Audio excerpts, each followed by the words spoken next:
27वें सत्र आनंद रामायण में आप सभी का स्वागत है। आपके अंदर उपस्थित परमात्मा को सादर प्रणाम। कल राजा दशरथ ने राम से वचन कहे। आज राम जी राजा दशरथ को अपना उपदेश दे रहे हैं। उन्होंने कहा कि मेरी माता भी इस उपदेश को श्रवण करें। राम जी कहते हैं, हे राजन, माया से उत्पन्न यह समस्त जगत आत्मा में उसी प्रकार का मिथ्या प्रतीत होता है जैसे कि सीप में चांदी, रस्सी में सर्प, कांच से बनी फर्श में जल और मृग मरीचिका में सलील भासित होता है। अज्ञानी लोग इस आभास को भी नित्य तथा अनश्वर मानते हैं, किंतु ज्ञानी ऐसा नहीं समझते। उनके मत में आत्मा शुद्ध, नित्य तथा सच्चिदानंद स्वरूप है, जिसके अंशांश से समस्त विश्व के स्वामी ब्रह्मा, विष्णु तथा शिव और हम सभी प्राणी माया के वशीभूत होकर सृष्टि, स्थिति तथा विनाश के लिए एक नट की भांति अनेक रूपों को धारण करते हैं, किंतु आत्मा स्वयं किसी में आसक्त नहीं होती। जिस प्रकार कमल जल का स्पर्श नहीं करता है, उसी प्रकार अमल तथा नित्य एवं परमानंद विग्रह आत्मा भी माया से निर्लिप्त रहता है।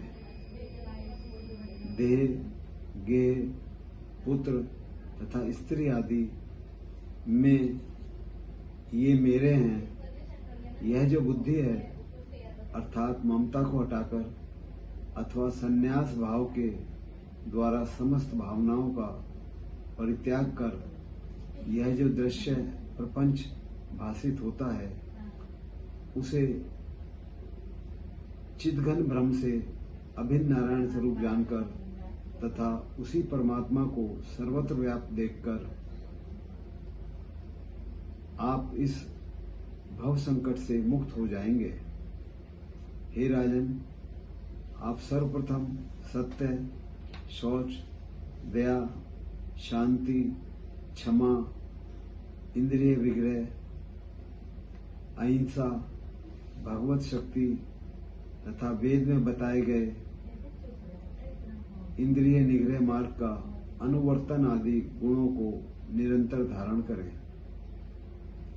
हे राजन, चोरी, दूध क्रीड़ा, विवाद, मात्सर्य, दंभ, क्रूरता, लोभ, भय, क्रोध, शोक तथा निंद कार्यों में प्रवृत्ति तथा वेद, ब्राह्मण, सन्यासी एवं साधुजनों का अपमान, निंदा तथा चुगली आदि दुर्गुणों का दूर से ही परित्याग कर दें।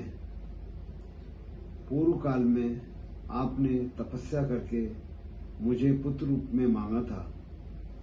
हे नृपोत्तम, उसी कारण मैंने आपसे कौशल्या में जन्म धारण किया है। मैंने अज्ञान रूपी मल का विनाश करने वाला यह उपदेश किया है। इसे आपको प्रयत्न पूर्वक गोपनीय रखना चाहिए, कहीं भी प्रकट नहीं करना चाहिए। इस प्रकार इन वचनों को सुनकर राजा दशरथ का माया रूपी मल दूर हो गया। वे सद्भाव से परिपूर्ण हो गए। उनके सारे शरीर में रोमांच हो आया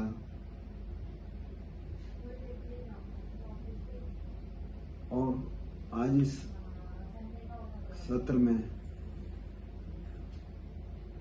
जो राम ने कहा, महाराज दशरथ से, ये आज भी सत्य है, हमारे और आपके लिए उपयोगी है। हम सबको इसका अनुग्रह करना चाहिए। स्थितियां बदल रही हैं, ठीक है, लेकिन सूक्ष्म स्थितियां आज भी वही हैं। जन जन में परमात्मा है। अगर राम जैसा कोई नहीं हुआ तो आप जैसा भी कोई नहीं हुआ, आप भी विशिष्ट हैं। इस दृष्टि से राम के इस उपदेश को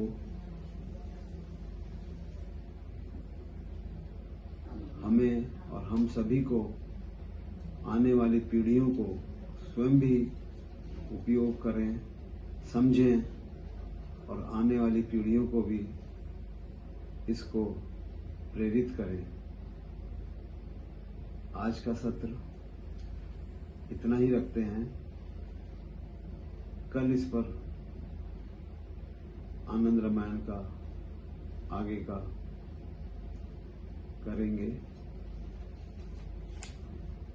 आज विशेष राम का प्रवचन जो राजा दशरथ को है, प्रयास करेंगे हम इसको श्रवण करें और इसको आगे उपयोग करें, इसका अनुभव में लें। इसको आप सभी को धन्यवाद।